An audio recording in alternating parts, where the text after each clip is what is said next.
సగం ఈ మిగతా సగాన్ని కూడా ఇదే విధంగా చేసి ఇప్పుడు మూతని తీసుకొని మనం దీనికి పెట్టేసుకుందాం. అయితే మొదట 5 నిమిషాల పాటు హై ఫ్లేమ్లో పెట్టాలి. ఎక్కువ మంటలో పెట్టేస్తే అప్పుడు దీంట్లో ఇలా పెట్టగానే దీనిపైన తేమ ఎలా వచ్చేస్తుందో చూడండి. ఈ తేమతోటే ఆ సుగంధ ద్రవ్యాలంతా మంచి ఫ్లేవర్స్ అన్నీ బయటకు వచ్చి ఈ బిర్యానీ పర్ఫెక్ట్గా రెడీ అయిపోతుంది. ఇలా పెట్టిన తరువాత ఈ కొంచెం పిండిని కూడా మనం స్లోగా ఇలా సీల్ చేసేసుకుందాం. అరగంట తర్వాత దీన్ని తీస్తే అద్భుతమైన బిర్యానీ రెడీ అయిపోతుంది. మన ఇంటికి ఎవరొచ్చినా వాళ్ళకి మంచి ఫుడ్ పెట్టి పంపిస్తేనే బాగుంటుంది. ఎప్పుడైతే ఇది స్లైట్గా స్టీమ్ బయటకు వచ్చేస్తుంటుందో అప్పుడు మీడియం ఫ్లేమ్లో పెట్టుకొని మరొక 10 నిమిషాలు, మరి తర్వాత ఇంకో 10 నిమిషాలు స్లో ఫ్లేమ్లో, మొత్తంగా ఒక అరగంట పాటు కనుక మీరు చేసుకుంటే మన బిర్యానీ చాలా పర్ఫెక్ట్గా వచ్చేస్తుంది. తిన్నవాళ్ళు సూపర్ అంటే సూపర్ అని మెచ్చుకోవాల్సింది.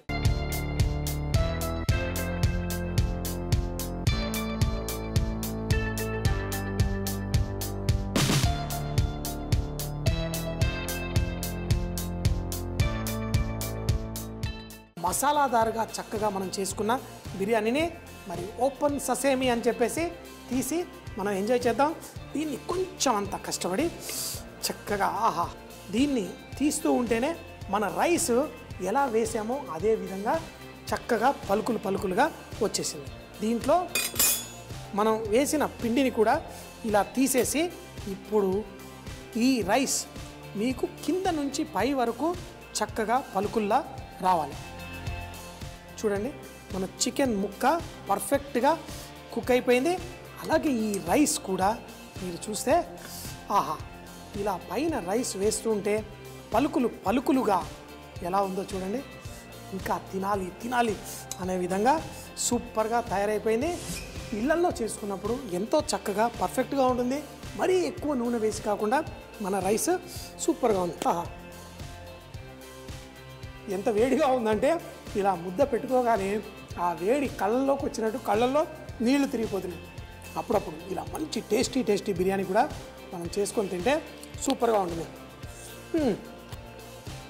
చికెన్ ముక్క కూడా పర్ఫెక్ట్గా కుక్ అయిపోయింది. మరి చికెన్ ముక్క చూడండి ఇలా అంటే ఎంత పర్ఫెక్ట్గా, ఇంత వేడిగా తినే మజా, దాని మజానే వేరు.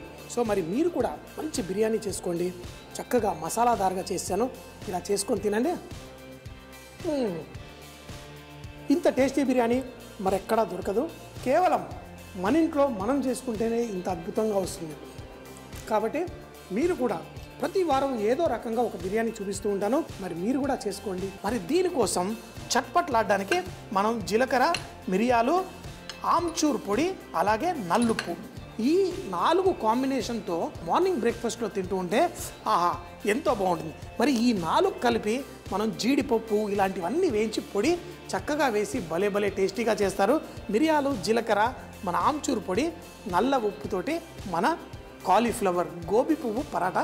ఆమ్చూర్ పొడి, నల్లుప్పు అయితే పొడిగా ఉంది, కానీ ఈ రొట్టెలో అంటే మనం చేసుకునే పరాటాలో స్టఫింగ్లో మరి టేస్టీగా తీసుకురావడం కోసం మిరియాలు అలాగే జీలకర్ర ఇలాంటి హోల్ మసాలాలు ఏవైనా కానీ ఇళ్లల్లో చేసుకునేటప్పుడు కూడా చాలామంది మన అమ్మమ్మలు పాతకాలంలో వంటలు చేసేటప్పుడు ప్యాకెట్ మసాలాలు కంటే ఇలా ఫ్రెష్గా ఇలా అప్పటికప్పుడు పొడి చేసేసుకొని వేసుకుంటారు. ఎందుకు అంటే దాంట్లో వచ్చే సువాసన మరింత ఎక్కువగా ఉంటుంది. ఈ మిరియాలు వీటన్నిటిలో ఏవైనా మసాలాల్లో సువాసన మరింత చక్కగా చేసే గుణాలు ఉంటాయి. మరి ఆ గుణాలని బయటికి తీసుకురావాలి అంటే దాంట్లో కొంచెం ఇలా బీటింగ్ చేయాలి. ఆ బీటింగ్ అనేది ఇలా వేడి చేస్తే దాంట్లో ఉన్న వొలటైల్ యాసిడ్స్, ఆ స్మెల్స్ అవన్నీ చక్కగా బయటకు వచ్చేస్తాయి. తక్కువ మంటలో 1 నిమిషం పాటు ఇలా మిరియాలని, ఆ జీలకర్రని వాటిలో మంచి వచ్చే ఆ సువాసనని చక్కగా ఇలా పడుకున్న దాన్ని లేపడం అనమాట. అంతే. వాటిని ఇలా మిక్సీ జార్లో వేసేసి పొడి చేసేసుకుందాం. దాని తర్వాత దీన్ని మన పరాటాలో వేసి చేసేసుకుందాం. సో మరి ఇది రెడీ ఉన్నాయి. మరి ఈ ఆమ్చూర్ పొడి కూడా ఇందులోనే వేసేసుకుందాం, మళ్ళీ తర్వాత ఎందుకు కలపడం. అలాగే మన నల్లుప్పు కూడా మరీ ఎక్కువ కాదు, ఇలా వేసేసుకొని దీన్ని పొడి చేసి తర్వాత దీన్ని రుచి చూద్దాం. భలేగా ఉంటుంది. కాలీఫ్లవర్ని కొంచెంగా కుక్ చేసుకుంటే చాలా బాగుంటుంది. లేకపోయినా మీరు కాలీఫ్లవర్ని గ్రేట్ చేసుకోవడానికి రెండు వైపులా ఈ కాలీఫ్లవర్ని ఇలా చేస్తే చూడండి ఎలా పొడి పొడిలా పడుతుంది. ఇలా గ్రేట్ చేసుకుంటేనేమో పర్లేదు, కానీ కొన్ని లావుగా ఉండి గ్రేట్ చేసుకుంటే లైట్గా కుక్ చేసుకోవాలి. దీన్నైతే నేను ఇలాగే లోపల పచ్చిగా పెట్టేసి మనం పరాటా చేసుకుందాం. మరి టేస్టీగా పరాటా చూడండి రవ్వల ఈ కాలీఫ్లవర్ని మనం గ్రేట్ చేసుకుందాం. సో ఇదే విధంగా ఈ కాలీఫ్లవర్ని అంతా గ్రేట్ చేసి పరాటాల్లో స్టఫింగ్ చేసుకోవడానికి వాడదాం. ఈ కాలీఫ్లవర్ని అంతా రెడీగా గ్రేట్ అయిపోయింది. దీన్ని చెప్పాను కదా చాలా సింపుల్ ఈజీగా, మరి ముఖ్యంగా కాలేజీల్లో ఉన్న పిల్లలు వాళ్ళందరూ ఈ కాలీఫ్లవర్ పరాటాని ఈజీగా మరీ కుకింగ్ ఎక్కువ చేయకుండా చేసేసుకోవడానికి బ్రేక్ఫాస్ట్లో కావలసిన పౌష్టిక విలువలు అన్నీ కూడా చక్కగా దీంట్లో ఉన్నాయి. మరి కాలీఫ్లవర్ అప్పుడప్పుడు పురుగులు వస్తూ ఉంటాయి కాబట్టి కాలీఫ్లవర్ తెచ్చిన తర్వాత దాని పువ్వుని ఇలా ఓపెన్ చేసుకొని చూడండి.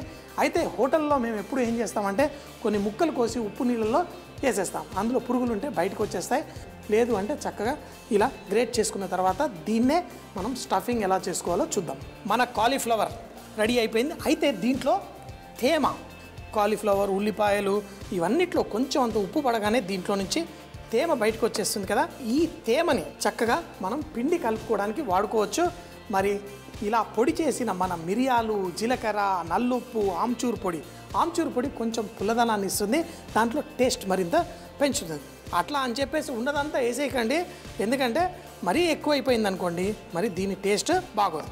దీంట్లో ఈ మిరియాలు, ఈ జీలకర్ర పొడి, ఈ నల్లుప్పు కొంచెంగా కలిపేసుకుందాం.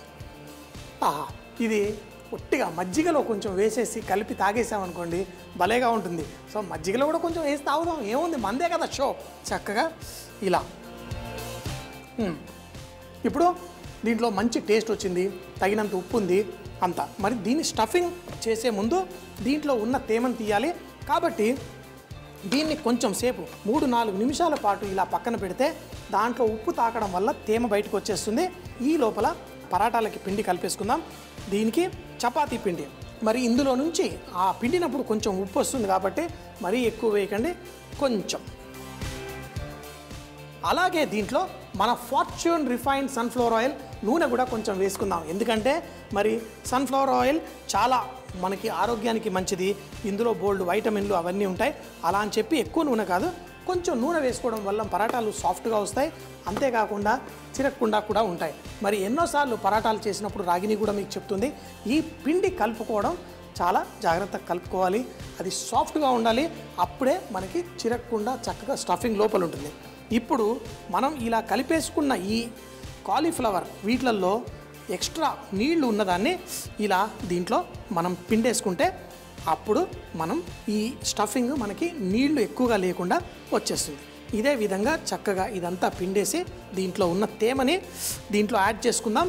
అప్పుడు ఆ పిండికి కూడా మంచి టేస్ట్ వచ్చేస్తుంది. ఇదంతా కలిపి ఒక్కసారి గుడ్డలో పెట్టి తిప్పేశారనుకోండి దాంట్లో ఉన్న తేమంతా బయటకు వచ్చేస్తుంది. కానీ చాలా సింపుల్గా ఇలా కూడా చేసేసుకోవచ్చు.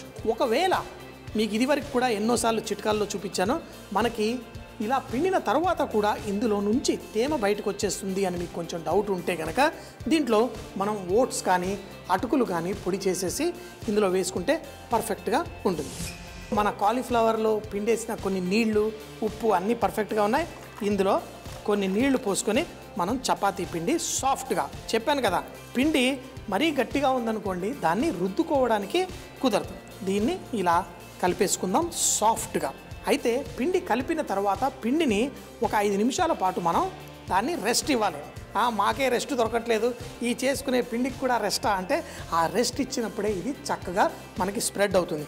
ఇప్పుడు చూడండి ఈ పిండి దీంట్లో ఉన్న తేమ అంతా చక్కగా ఈ పిండి స్ప్రెడ్ అవ్వాలి. అయితే మరొకటి, మనం కలుపుకున్న పిండికి కొంచెం అంత మర్దన ఇచ్చామనుకోండి అప్పుడు కూడా మన పిండి సాఫ్ట్గా వస్తుంది.